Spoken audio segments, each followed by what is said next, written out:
Hello dear students. तो आज हम लोग पढ़ेंगे पंक्चुएशन एंड कैपिटल। ठीक है, पंक्चुएशन एंड कैपिटल यानी कि कैपिटल लेटर कहाँ कहाँ पर कैपिटल लेटर का यूज करते हैं, कहाँ पर स्मॉल लेटर का यूज करते हैं, आज हम लोग बेटा यही पढ़ेंगे। ठीक है, पंक्चुएशन को कहते हैं विराम चिन्ह। क्या बोलते हैं बेटा? विराम विराम चिन्ह बोलते हैं। ठीक है, तो आज हम लोग विराम चिन्हों के बारे में पढ़ेंगे। ठीक है, विराम चिन्हों के बारे में पढ़ेंगे। तो पहले पंक्चुएशन को समझ लेते हैं कि पंक्चुएशन है क्या। ठीक है, तो ये जो आज की क्लास है, आज का जो वीडियो है, ये स्पेशली 9th एंड 10th के लिए है। स्पेशली किसके लिए है बेटा? 9th एंड 10th के लिए है। और कॉम्पिटिटिव एग्जाम में भी पंक्चुएशंस पूछी जाती हैं, तो वो बच्चे भी अच्छे से पढ़ सकते हैं। इसमें बेसिक पूरा कवर करने की कोशिश की है, पूरा बेसिक बताया है आप लोगों को। ठीक है, जो अदर कॉम्पिटिटिव एग्जाम की प्रिपरेशन कर रहे हैं उसके लिए भी बहुत बेसिक चीजें हमने इसमें रखी हैं, आप लोग पढ़ सकते हैं। ठीक है, तो पहले पंक्चुएशन एंड कैपिटल हम लोग आज पढ़ेंगे। तो पंक्चुएशन को समझने की कोशिश करते हैं कि पंक्चुएशन क्या होता है। पंक्चुएशन क्या है? पंक्चुएशन को हमने आपको बताया, हिंदी में कहते हैं विराम चिन्ह बोलते हैं। विराम चिन्ह नहीं जानते हो? फुल स्टॉप, क्वेश्चन मार्क, है ना, ये सब विराम चिन्ह है ना। तो पहले हम पंक्चुएशन पढ़ेंगे, फिर हम बाद में एट लास्ट जब हम पूरे पंक्चुएशन मार्क्स पढ़ लेंगे, पंक्चुएशन मार्क पढ़ने के बाद हम लोग कैपिटल लेटर के बाद में कैपिटल लेटर के बारे में पढ़ेंगे। ठीक है, स्टार्ट करते हैं। पंक्चुएशन क्या होता है सर? What is punctuation? तो पंक्चुएशन हमने बताया कि punctuation is the art, punctuation एक आर्ट है ऑफ प्रैक्टिस, अभ्यास की कला है। पंक्चुएशन क्या है? एक पंक्चुएशन एक आर्ट ऑफ प्रैक्टिस है, यानी अभ्यास की कला है। किस चीज के अभ्यास की कला है? किस चीज के अभ्यास की कला है बेटा? Putting full stops, commas, apostrophe. Putting यानी रखने, फुल स्टॉप्स का प्रयोग कहां पर करते हैं, कॉमास का प्रयोग कहां पर करते हैं, एपोस्ट्रोफी का प्रयोग कहां पर करते हैं, क्वेश्चन मार्क का प्रयोग कहां पर करते हैं, हाइफन कहां पर लगाते हैं, डैश कहां पर लगाते हैं। इन सब को रखने, इन सब का सही प्रयोग का जो अभ्यास है, अभ्यास की जो कला है, उसी को क्या कहते हैं? पंक्चुएशन। फुल स्टॉप को, कॉमा को, एपोस्ट्रोफी को और भी etc और भी हैं, इन सब को पुटिंग रखने के अभ्यास की कला ही क्या है? पंक्चुएशन है। यानी कि आपको पता होना चाहिए कि फुल स्टॉप कहां लगाया जाता है, कॉमा कहां लगाया जाता है और एपोस्ट्रोफी कहां पर लगाया जाता है। इन सब को इन सब को कहां पर लगाया जाता है, इनका प्रयोग कहां पर किया जाता है, उसी चीज की जो प्रैक्टिस होती है, उसी कला को क्या कहते हैं? पंक्चुएशन कहते हैं। क्या कहते हैं बेटा? पंक्चुएशन बोलते हैं उसी चीज को। ठीक है, तो अभी वही आपको प्रैक्टिस करना, वही आर्ट तो आपको पढ़ना है कि कहां पर फुल स्टॉप लगाते हैं, कहां पर कॉमा लगाते हैं, कहां पर एपोस्ट्रोफी लगाते हैं। इनको रखने का जो अभ्यास है वो आपको आ जाएगी, वही क्या कहलाती है? पंक्चुएशन। किसमें? Into a piece of writing. Writing मतलब होता है लेखन, लेखन के पीस मतलब होता है टुकड़ा, भाग। यानी कोई भी लेखन हो, कोई सेंटेंस आप राइट कर रहे हैं, कोई स्टोरी आप राइट कर रहे हैं, है ना, कोई पैराग्राफ लिख रहे हैं, कोई फ्रेज है, कुछ भी है, कुछ भी आप लिख रहे हैं। ठीक है, हमें वहां पर पंक्चुएशन मार्क लगाना पड़ता है। फुल स्टॉप, कॉमा, एपोस्ट्रोफी कुछ भी यूज होता है ना, कोई ना कोई पंक्चुएशन मार्क लगाना ही पड़ता है। तो वहां पर कौन सा पंक्चुएशन मार्क लगेगा? वहां पर कौन सा पंक्चुएशन मार्क लगेगा? यानी कि फुल स्टॉप, कॉमा, एपोस्ट्रोफी, इनको रखने का जो अभ्यास है, अभ्यास की कला ही क्या कहलाती है? पंक्चुएशन। यानी इनको कहां पर रखना, वही अभ्यास तो हम आपको करवाएंगे, वही तो हम आपको पढ़ाएंगे कि कहां पर फुल स्टॉप लगाते, कहां एपोस्ट्रोफी, कहां कॉमा, कहां हाइफन, कहां डैश, यही तो हम आपको बताएंगे, यही प्रैक्टिस करवाएंगे, यही प्रैक्टिस हो जाएगी, ये आर्ट आपके अंदर भी आ जाएगी। तो इसी चीज को पंक्चुएशन कहते हैं। ठीक, एक सेकंड डेफिनेशन राइट है, सेकंड डेफिनेशन से देख लेते हैं। पंक्चुएशन मींस, पंक्चुएशन का मतलब होता है the right use of stops, commas, apostrophe etc। और भी पंक्चुएशन मार्क होते हैं, यानी full stop, comma, apostrophe, hyphen, dash, question mark, इनका सही प्रयोग, इनका सही प्रयोग ही क्या कहलाता है? पंक्चुएशन। पंक्चुएशन का मतलब होता है कॉमा का, फुल स्टॉप का, एपोस्ट्रोफी का, क्वेश्चन मार्क का सही प्रयोग। किसमें? In a sentence, in a phrase, in a story, एक स्टोरी में, फ्रेज में, सेंटेंस में सही प्रयोग। किसका किसका सही प्रयोग? फुल स्टॉप, कॉमा, एपोस्ट्रोफी का सही प्रयोग ही क्या कहलाता है? पंक्चुएशन। क्लियर है? मेरे हिसाब से पंक्चुएशन आपको पता चल गया होगा बेटा कि पंक्चुएशन क्या होता है। What is punctuation? यदि आपसे कोई पंक्चुएशन पूछता तो आप पंक्चुएशन उसे समझा लेंगे। ठीक। सम इंपॉर्टेंट पंक्चुएशन मार्क्स, कुछ इंपॉर्टेंट पंक्चुएशन मार्क्स हैं जो 9th और 10th की दृष्टि से तो इंपॉर्टेंट है ही है, साथ ही साथ जो कॉम्पिटिटिव एग्जाम की प्रिपरेशन कर रहे हैं उनके लिए भी इंपॉर्टेंट। ठीक है, तो कुछ हमने पंक्चुएशन मार्क्स राइट करके रखे हैं, तो हम लोग इतने ही पंक्चुएशन मार्क पढ़ेंगे। ठीक है, तो देख लेते हैं कौन कौन से पंक्चुएशन मार्क्स हैं। फर्स्ट है बेटा फुल स्टॉप। फुल स्टॉप को ही हम लोग क्या कहते हैं? पीरियड। फुल स्टॉप को ही क्या कहते हैं हम लोग बेटा? पीरियड कहते हैं। और फुल स्टॉप का क्या होता है? फुल स्टॉप सिंबल कैसा होता है? ये है फुल स्टॉप, ये है फुल स्टॉप। ये फर्स्ट पंक्चुएशन मार्क क्या है? Full stop. Second punctuation mark क्या है? Quotation marks. कोटेशन मार्क्स क्या होता है? इन्वर्टेड कामास पढ़ा? इन्वर्टेड कामास नरेशन में लगाते हैं, ये है इन्वर्टेड कामास। डायरेक्ट इंटू इनडायरेक्ट नरेशन में लगाते हैं ना बेटा। कोटेशन मार्क्स बोल दो, चाहे तो इन्वर्टेड कामास बोल दो। ठीक है, ये होता है कोटेशन मार्क। ठीक, नेक्स्ट है बेटा क्वेश्चन मार्क। क्वेश्चन मार्क आप जानते ही होंगे। ठीक, नेक्स्ट है बेटा कॉमा।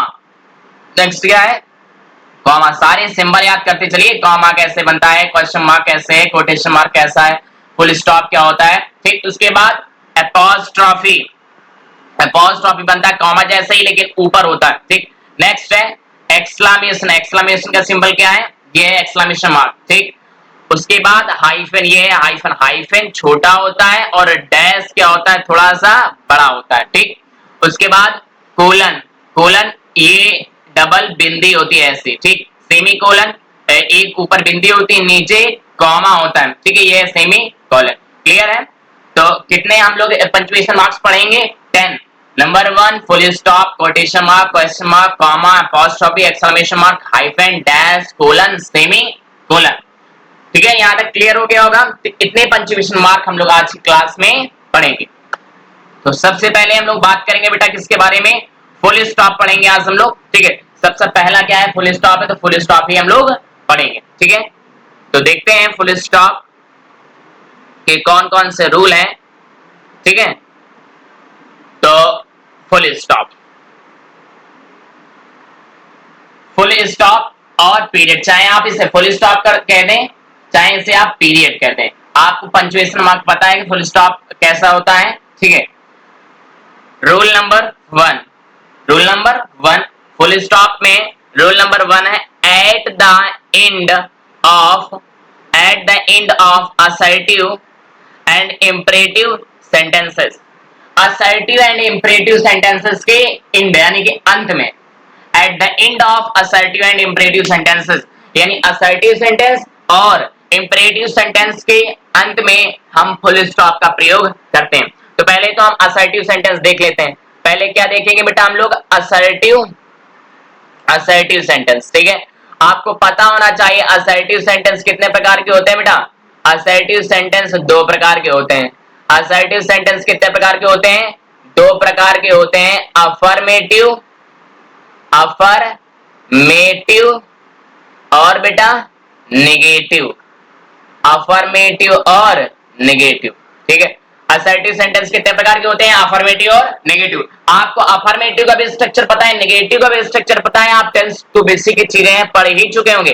अफर्मेटिव और नेगेटिव। असर्टिव का स्ट्रक्चर ये होता है, सबसे पहले सब्जेक्ट, फिर बेटा हेल्पिंग वर्ब, फिर बेटा अगर सेंटेंस में नहीं दिया है तो नॉट होता है, फिर बेटा वर्ब की फर्स्ट फॉर्म, फिर ऑब्जेक्ट, फिर अदर वर्ड, फिर लास्ट में असर्टिव सेंटेंस के अंत में क्या लगता है? Full stop. देखो यही चीज इंपॉर्टेंट, लास्ट में क्या लगता है? फुल स्टॉप लगता है। ठीक है, तो ये देखो सब्जेक्ट है, वर्ब है, हेल्पिंग वर्ब है, मेन वर्ब है, object, subject verb object.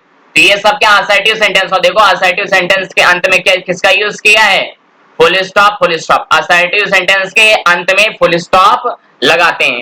Clear है यहाँ तक। इंपरेटिव सेंटेंस के अंत में भी अब प्रश्न आ जाता, सर हम कैसे जानेंगे इंपरेटिव सेंटेंस है, तो एक नोट पॉइंट लगा लीजिएगा आप लोग, एक नोट पॉइंट लगा लीजिएगा, ठीक है। अगर ना पता हो तो जिसको पता है वो ना लगाए। इंपरेटिव सेंटेंस लिखिए जरा सा साथ में, इंपरेटिव सेंटेंस सदैव वर्ब की फर्स्ट फॉर्म से शुरू होते हैं। इंपरेटिव सेंटेंस सदैव किससे शुरू होते हैं बेटा, वर्ब की फर्स्ट फॉर्म से शुरू होते हैं। इंपरेटिव सेंटेंस सदैव वर्ब की फर्स्ट फॉर्म से शुरू होते हैं, सदैव वर्ब की फर्स्ट फॉर्म से शुरू होते हैं। और इन वाक्यों में सब्जेक्ट सब्जेक्ट यू होता है जो कि ऑलवेज हाइड होता है, हाइड मतलब छिपा होता है। तो इंपरेटिव सेंटेंस वर्ब की फर्स्ट फॉर्म से शुरू होते हैं। देखो टेक वर्ब की फर्स्ट फॉर्म, गिव वर्ब की फर्स्ट फॉर्म, वर्ब की फर्स्ट फॉर्म है ना ये, तो वर्ब की फर्स्ट फॉर्म से शुरू हुए हैं। तो take your seat imperative sentence है, वर्ब की फर्स्ट फॉर्म से शुरू हुआ है, लास्ट में फुल स्टॉप लगा दिया है। क्लियर है। प्लीज गिव, गिव वर्ब की first form, please give me your pen, imperative sentence verb की फर्स्ट फॉर्म से शुरू हुआ है, इसलिए लास्ट में फुल स्टॉप लगा दिया। क्लियर है। तो इंपरेटिव सेंटेंस आप लोग पहचान लेंगे। इंपरेटिव सेंटेंस सदैव वर्ब की फर्स्ट फॉर्म से शुरू होते हैं। इन वाक्यों में सब्जेक्ट यू होता है जो कि सदैव छिपा रहता है। क्या कह रहे हैं, टेक योर सीट, अपनी सीट लो। हवाओं से कह रहे हैं अपनी सीट लो, भूतों से कह रहे हैं तुम अपनी सीट लो, तुम अपनी सीट लो बेटा। तो तुम के लिए you take your seat. Clear है। तो इंपरेटिव सेंटेंस वर्ब की फर्स्ट फॉर्म से शुरू होते हैं, ऐसे पहचानोगे। क्लियर है। नेक्स्ट रूल क्या है बेटा फुल स्टॉप का, फुल स्टॉप का नेक्स्ट रूल है the full stop is used, the full stop is used after abbreviations. Abbreviations का मतलब होता है बेटा संक्षिप्त रूप। क्या होता है, संक्षिप्त संक्षिप्त रूप। किसी भी फ्रेज, किसी भी शब्द समूह का या किसी भी शब्द का संक्षिप्त रूप। तो full stop is used after, full stop का प्रयोग किया जाता है आफ्टर बाद में एब्रिविएशन, संक्षिप्त रूप वाले शब्दों, संक्षिप्त रूप वाले शब्द, संक्षिप्त रूप वाले शब्दों के अंत में, या एब्रिविएशन लिख तो दिया, a shortened form of a word और फ्रेज, किसी भी वर्ड और किसी भी फ्रेज का शॉर्टेंड फॉर्म यानी शॉर्ट रूप। कोई भी वर्ड लिखा है उसका शॉर्ट रूप, कोई भी वर्ड लिखा है या कोई भी फ्रेज लिखा है उसका शॉर्ट फॉर्म अगर है तो उसके अंत में। तो full stop is used after abbreviations and initials. Initials क्या होता है, the first letter of a name और वर्ड। इनिशियल्स का मतलब होता है संक्षिप्त हस्ताक्षर। इनिशियल्स का मतलब होता है बेटा संक्षिप्त तो हस्ताक्षर, संक्षिप्त हस्ताक्षर। संक्षिप्त मतलब होता है शॉर्ट, यार संक्षिप्त नहीं समझ रहे हो, शॉर्ट है ना। तो एब्रिविएशंस का मतलब होता है कोई भी वर्ड है, कोई भी वर्ड है या कोई भी फ्रेज है उसका शॉर्ट रूप लिख दिया, शॉर्ट रूप के आफ्टर बाद में फुल स्टॉप का यूज करते हैं इनिशियल्स, यानी कि इनिशियल्स का मतलब होता है संक्षिप्त हस्ताक्षर। नहीं कुछ लोग जैसे लिख देते हैं, जैसे ए के श्रीवास्तव, ए के श्रीवास्तव, ए का मतलब होगा कुछ, के का मतलब भी होगा और श्रीवास्तव लिख दिया है, ए के श्रीवास्तव। ठीक है, तो ए और के के बाद में देखो फुल स्टॉप का यूज किया है, तो ये संक्षिप्त हस्ताक्षर है, फुल हस्ताक्षर थोड़ा ही है, संक्षिप्त है। तो इनिशियल्स का मतलब होता है the first letter of a name और वर्ड, किसी भी नेम और किसी भी वर्ड का फर्स्ट लेटर। तो ए का मतलब कुछ होगा उसका फर्स्ट लेटर ले लिया, के का मतलब कुछ होगा उसका फर्स्ट लेटर ले लिया। तो एब्रिविएशंस का मतलब होता है संक्षिप्त रूप वाले शब्द, यानी कि shortened form of a word और फ्रेज। देखो ये किसी भी, ये कोई वर्ड है, ये भी कोई वर्ड है, ये भी कोई वर्ड है, ये भी वर्ड है, ये भी वर्ड है और ये भी वर्ड है, इन सब का शॉर्ट फॉर्म है ये। बीए का मतलब होता है bachelor of art, bachelor of art का शॉर्टेंड फॉर्म क्या है, बीए। तो शॉर्टेंड फॉर्म के after full stop is used after abbreviations, ये एब्रिविएशंस है, शॉर्टेंड फॉर्म जो है उसके आफ्टर, उसके बाद। एमए, MA शॉर्टेंड फॉर्म है master of art, master of art का शॉर्टेंड फॉर्म है, तो मास्टर ऑफ आर्ट MA के बाद भी देखो हमने यूज किया। MLC है ना, member of the legislative council, member of the legislative council, देखो member of the legislative council का ये शॉर्ट फॉर्म है, तो इसके बाद हमने फुल स्टॉप का यूज किया है। इसे member of parliament, member of parliament का शॉर्टेन फॉर्म है, इसी को एब्रिविएशंस बोलते हैं। तो देखो इसके हमने शॉर्टेन फॉर्म या एब्रिविएशंस के बाद फुल स्टॉप का यूज किया है। BEd bachelor of education, bachelor of education, देखो ये एब्रिविएशंस है, एब्रिविएशंस मतलब होता है किसी भी वर्ड का शॉर्ट फॉर्म, ये शॉर्ट फॉर्म है बैचलर ऑफ एजुकेशन का, इसलिए इसके बाद देखो बी के बाद बैचलर, बैचलर का शॉर्ट फॉर्म बी और एजुकेशन का शॉर्ट फॉर्म ईडी, दोनों के बाद देखो फुल स्टॉप का यूज किया। All India rank, all India rank का शॉर्टेन फॉर्म है AIR, तो इसके बाद हमने किसका यूज किया है, फुल स्टॉप का, ये एब्रिविएशन। और इनिशियल्स का मतलब होता है the first letter of a name और वर्ड, किसी भी नेम किसी भी वर्ड का फर्स्ट लेटर, जैसे देखो ये इनिशियल्स को हिंदी में संक्षिप्त हस्ताक्षर भी बोलते हैं, देखो ये संक्षिप्त हस्ताक्षर है, MK गांधी है ना, मोहनदास करमचंद गांधी, मोहनदास का M, करमचंद का K, शॉर्ट फॉर्म है ना, फर्स्ट लेटर है ना, फर्स्ट लेटर है, मोहन का M ले लिया, करमचंद का K ले लिया, तो M और K, तो ये इसी को संक्षिप्त हस्ताक्षर बोलते हैं। और इसी संक्षिप्त हस्ताक्षर के बाद देखो M के बाद K के बाद, ठीक, ये रविंद्रनाथ, रविंद्र का R ले लिया, नाथ का N ले लिया, तो ये क्या इनिशियल से संक्षिप्त हस्ताक्षर है, पूरी हस्ताक्षर नहीं, संक्षिप्त यानी शॉर्ट में हस्ताक्षर, ठीक है। तो इसके बाद भी हमने फुल स्टॉप का यूज किया। और ये KM मुंशी, कन्हैयालाल मानकलाल मुंशी, कन्हैयालाल का K ले लिया है, मानकलाल का M ले लिया है, तो कन्हैयालाल मानकलाल मुंशी, कन्हैयालाल मानकलाल इनका फुल फॉर्म है, ये फर्स्ट लेटर ले लिया कन्हैया का, मानकलाल का M ले लिया है, तो इसी को इनिशियल्स बोलते हैं, संक्षिप्त हस्ताक्षर बोलते हैं। तो इसके बाद भी फुल स्टॉप का यूज करते हैं, क्लियर है।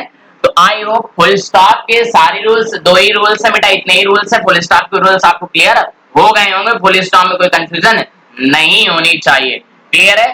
चलिए बढ़ते हैं हम लोग किसकी ओर बेटा, क्वेश्चन मार्क की ओर चलते हैं, क्वेश्चन मार्क के रूल को समझेंगे, ठीक है।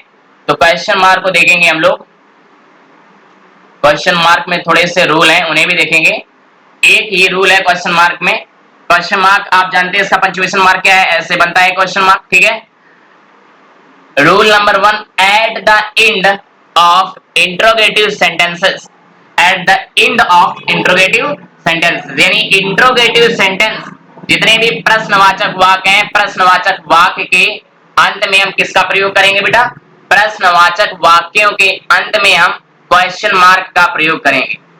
इंट्रोगेटिव सेंटेंसेस को हिंदी में कहते हैं प्रश्नवाचक वाक्य, इंट्रोगेटिव सेंटेंसेस के अंत में हम किसका प्रयोग करेंगे, क्वेश्चन मार्क का प्रयोग करेंगे। इंट्रोगेटिव सेंटेंस कितने प्रकार के होते हैं बेटा, इंट्रोगेटिव सेंटेंस दो टाइप के होते हैं, कितने टाइप के होते हैं, दो टाइप के होते हैं, फर्स्ट टाइप और सेकंड टाइप, फर्स्ट टाइप और बेटा सेकंड टाइप।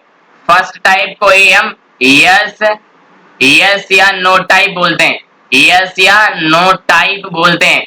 सेकंड टाइप को बोलते हैं WH टाइप, सेकंड टाइप को क्या बोलते हैं, WH टाइप बेटा। यस या नो टाइप फर्स्ट को बोलते हैं, सेकंड टाइप को WH टाइप बोलते हैं, ठीक है। फर्स्ट टाइप बेटा, फर्स्ट टाइप किससे शुरू होते हैं, हेल्पिंग वर्ब से शुरू होते हैं। फर्स्ट टाइप किससे शुरू होते हैं बेटा, हेल्पिंग वर्ब से शुरू होते हैं। सेकंड टाइप किससे शुरू होते हैं, इंट्रोगेटिव वर्ड से शुरू होते हैं, IW इंट्रोगेटिव वर्ड से शुरू होते हैं। हेल्पिंग वर्ब यानी is, am, are, was, were, has, have, had, do, does, helping verb से शुरू होंगे फर्स्ट टाइप। सेकंड टाइप जो interrogative word why, when, where, who, whom, whose, इनसे शुरू होंगे, क्लियर है। तो देखते हैं फर्स्ट सेंटेंस लिखा वेयर डू यू लिव, देखो ये इंट्रोगेटिव वर्ड है, हेल्पिंग वर्ब है, उसका सब्जेक्ट वर्ब, यानी ये इंट्रोगेटिव सेंटेंस है, इसके अंत में क्या लगा दिया है, क्वेश्चन मार्क लगा दिया है, ठीक है, यानी इंट्रोगेटिव सेंटेंस है।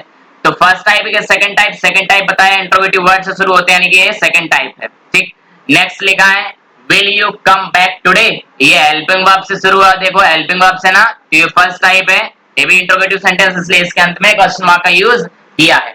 नेक्स्ट सेंटेंस है is he sleeping in the room, क्या वह कमरे में सो रही है, ये भी फर्स्ट टाइप है, हेल्पिंग वर्ब से शुरू हुआ है, इसलिए इसके अंत में हमने क्वेश्चन मार्क लगाया, ये सबके सब इंट्रोगेटिव सेंटेंस हैं, ठीक है। Have you finished your work, ये भी इंट्रोगेटिव सेंटेंस है, हेल्पिंग वर्ब से शुरू हुआ है, ठीक है। इंट्रोगेटिव फर्स्ट टाइप, इसलिए इसके अंत में हमने किसका यूज कर लिया बेटा, क्वेश्चन मार्क का यूज किया है। क्लियर है? तो मेरे हिसाब से बेटा आज की क्लास में हमने जितना भी बताया उतना समझ में आया होगा। तो जितना हमने बताया पहले इसे नोट्स, इसके एक नोट्स बना लीजिए, एक कॉपी बनाइए, ठीक है। अभी से आप नोट्स बनाइए। अभी हम चैप्टर सारे पढ़ रहे हैं, सारे चैप्टर पढ़ने के बाद हम लोग प्रैक्टिस भी भरपूर करेंगे इसकी। अब बोर्ड एग्जाम जब नियर आएंगे तो और ज्यादा प्रैक्टिस करेंगे। अभी हर टॉपिक की प्रैक्टिस भी करेंगे, तो सारे रूल, सारे कॉन्सेप्ट जब आपके पास एक कॉपी में लिखे होंगे तो आप किसी भी चीज में अटकेंगे तो वो कॉन्सेप्ट वाले कॉपी या जिनमें नोट्स बना के रखे हैं सारे रूल्स के, वो कॉपी उठा करके आप रूल पढ़ सकते हैं, ठीक है। तो इसलिए नोट्स बनाइए और इसके बाद चैप्टर के साथ साथ हम लोग हर चैप्टर की प्रैक्टिस करेंगे भरपूर मात्रा में। और जितने भी सेंटेंसेस देखेंगे 100% मेरी गारंटी है कि आपको बोर्ड एग्जाम में एक एक सेंटेंस देखने को मिल जाएगा, ठीक है। तो आज की क्लास में इतना ही रखते हैं, तो मिलेंगे नेक्स्ट क्लास में हम लोग नेक्स्ट पंक्चुएशन मार्क के साथ। तब तक के लिए thank you for watching this video and take care, goodbye everyone.